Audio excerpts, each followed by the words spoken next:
February subscriber post, Bayesian Conspiracy, Kabbalistic Apocalypse and Australian Prehistory, by Andrew Cutler. It's been a while since the last subscriber post. Figure it's time to check in. I'm sitting on a couple of longer posts, including ETOC v3. Keep an eye out for them. In the meantime, there will be more podcast episodes. The plan is for the podcast to take a back seat to writing, which I prefer. However, the audio format is great for collaborative or experimental ideas. Even if you're here for the snake stuff, I encourage you to delve into some of the other content. The interview with David Stilwell on the state of psychology and the Cambridge Analytica scandal is a rare view into the field. Links: the Bayesian Conspiracy. Ennias Brodsky and Stephen at the Bayesian Conspiracy Pod cover the snake cult of consciousness. Throughout the episode they say, Andrew would probably say, and they're always right. They have an accurate mental model of what I meant to present and add some wonderful commentary. As part of their prep, they had a British AI read the snake cult piece, which you can listen to here. Ask Who Casts AI, The Snake Cult of Consciousness, by Andrew Cutler. This is an AI reading of the post The Snake Cult of Consciousness, by Andrew Cutler. Post continues. Link in Andrew's original post. Unsong. I recently finished Scott Alexander's sci-fi novel Unsong. As he describes it, Kabbalah is true. All patterns are meaningful, and the world runs on a combination of strained analogy and wordplay. Big Silicon Valley corporations copyright the names of God and make a killing. International diplomats transform the ancient conflict between heaven and hell into a U.S.-Soviet proxy war. An autistic archangel and his 8-year-old apprentice laboriously debug the laws of physics. A group of billionaires hire a magical ship to go find God and tell him what he's doing wrong. Cells of militant Unitarians harbor dangerous placebo terrorists.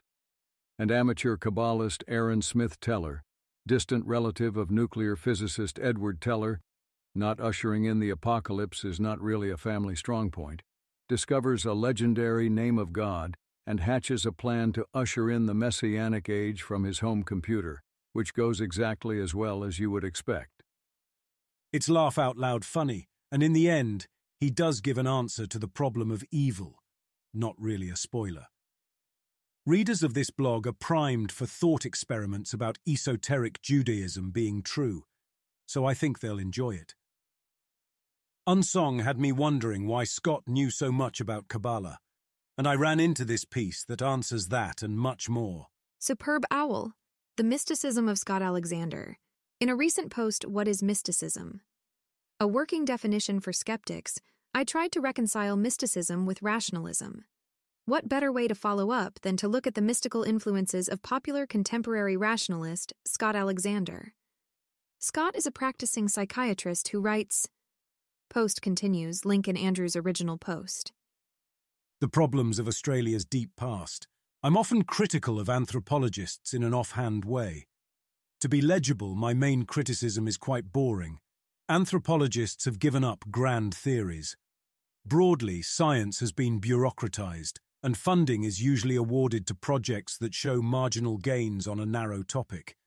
For example, characterizing the sound profile of bull roarers. This is interesting work, which I cite. But the elephant in the room is ignored. Why are bull roarers used in similar ritual settings worldwide?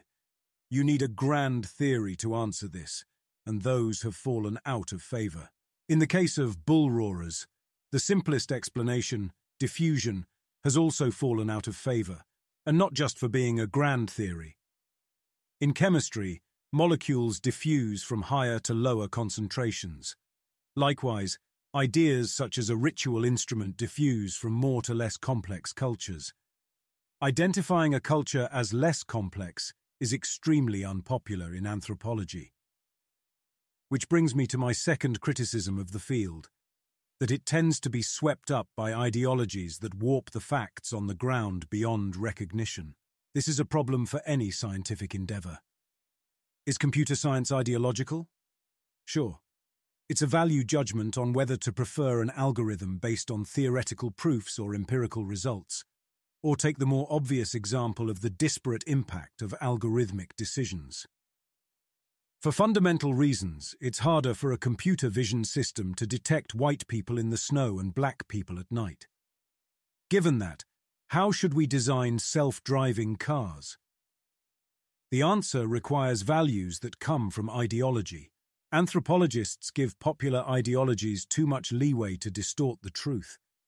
This is hard for an outsider to understand because the debates are often arcane. It's not usually worth the work to grasp the facts and the ideological battle lines that determine how they are reported and interpreted. Occasionally, anthropologists will try to bend reality in obviously wrong ways. For example, when anthropologist Kathleen Lowry tried to give a talk titled, "Let's Talk About Sex, Baby: Why Biological Sex Remains a Necessary Analytic Category in Anthropology," it was cancelled with an aggressive denunciation. Almost everyone believes men and women are different. It's a radical position to say they are not. And much more radical to police the speech of colleagues who want to argue sex exists as an analytic category. But this is a dominant position in anthropology. Footnote: I interview Lowry on the next podcast episode. Stay tuned. It's good to remember that this level of distortion is regularly applied to other areas of anthropology, particularly when it touches on matters of identity. It's just harder to see because we have no real-world experience with bull roarers or the peopling of Australia. Growing up, I was taught that Australia was settled once, and the Aboriginals have had essentially the same lifestyle since they arrived. It's a nice, clean story, but there are many problems. Stone Age herbalist read over 100 papers to piece together a more complete vision. I highly recommend his 3-part series. In the third, he quotes a book that nicely sums up the situation. On an anecdotal level, Australian archaeologists regularly complain amongst themselves about the dismissive or cursory way Australian archaeology is dealt with in global surveys of human prehistory. Yet, for the most part, Australianists largely ignore the outside world, positing that the ancestors of today's Aboriginal Australians came, saw and conquered about 65,000 years ago, and then, with the exception perhaps some 3,000, 5,000 years ago of adopting the dingo, a canine that as a non-marsupial had to come from elsewhere, remained cut off from the outside world until seasonally visiting Macassan sea slug gatherers from Indonesia began exploiting the northern coastline just before Europeans appeared on the scene. Extraordinarily, most general surveys of Australian prehistory do not even acknowledge more than in passing, if at all, that the continent was joined to New Guinea by dry land from the time of initial colonization until the early Holocene Lapita. The Australian Connection, Ian Lilly. Grey Goose Chronicles. The Problems of Australia's Deep Past, Part 1. Australian prehistory has remained a constant enigma since it was first contacted by European explorers in the early 17th century. Confusing physical descriptions and lack of familiarity with the region led to many speculations about who, when, and how the people of Australia ended up so far away from the rest of humanity. Ever since the debate has raged. Post continues. Link in Andrew's original post.